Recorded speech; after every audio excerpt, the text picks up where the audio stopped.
Ladies and gentlemen, I am back with Scott Trobaugh from Godfrey. Amazing speaker. We were over here talking. This is our booth mate, and we were geeking out on 80s movies. I was just telling him I was on this podcast that reviewed Stand By Me, and we were going down a rabbit hole of 80s movies. Verbal IMDb. Exactly, and comparing our favorite movies. But, Scott, a lot of people, talking about your speech, people coming up to you and saying how awesome it was. How does that usually doesn't happen. So that's great. So tell me a little bit about what you spoke about and a little bit about Godfrey, and then we'll just have some fun. Great.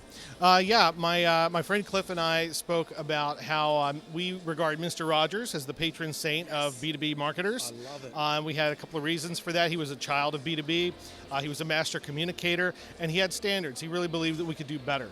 Yep. So we had some examples about that in Fred's life and his character, and the way that we can all take inspiration as marketers. So tell me about Godfrey. We were chatting about it. B2B agency.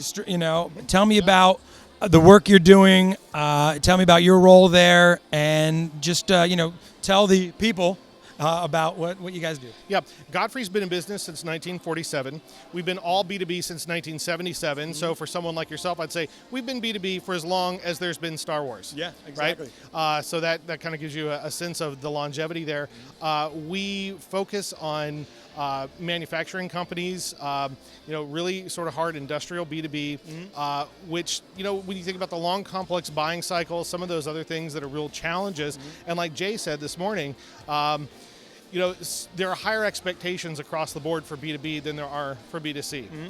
And so we have to hold ourselves to a higher standard of quality, higher standard of customer service, and a higher standard of authenticity. And so those are hallmarks of what Godfrey's all about. I love that. And we were talking a lot about how consumer and business and consumer marketing really tries to go for the connection, the relationship. But I think that's important on the B2B side as well. Yeah. And how do you do that, especially like one would think, in the industrial side, it's like big manufacturers, it's big business, but how do you personalize that and make it, make it feel warm? Oh, yeah.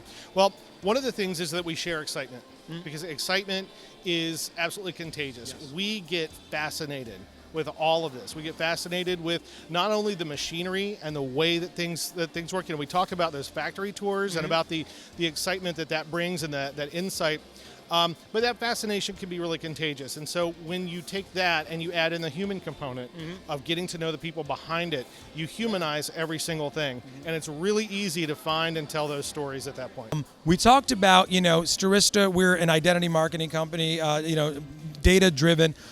What's the role you feel, how important is B2B data in what you're doing at Godfrey? Yeah.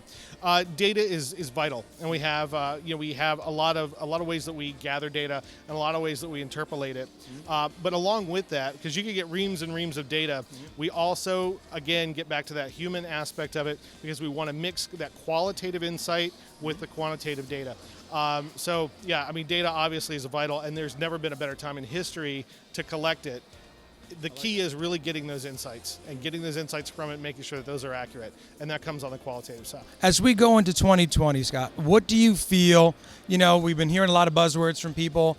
2020, what do you feel is going to be the next change, the next big thing? 1 year from now, we're talking about how awesome the Mr. Rogers movie was, you and I, and what are we going to be talking about in just 1 year? I think marketing changes so quickly. Yeah. In your estimation, what do you think that's going to be? It's hard to tell, and it's hard to be able to sort of prognosticate that. But one thing I can say is that our customers, our audiences, are more and more savvy, and so authenticity is going to just continue to be vital.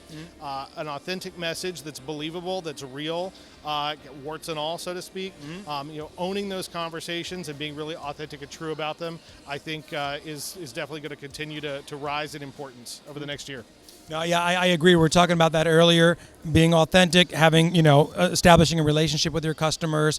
There's different vendors out there. There's other companies that do what I do, what you do, right? But it's, just doing it and being authentic and presenting it in the best possible way, I think is going to be key. Yeah, I'm already getting a lot out of this conference. I appreciate you stopping by, Scott from Godfrey. My pleasure. And we'll see you next time. Thank you so much.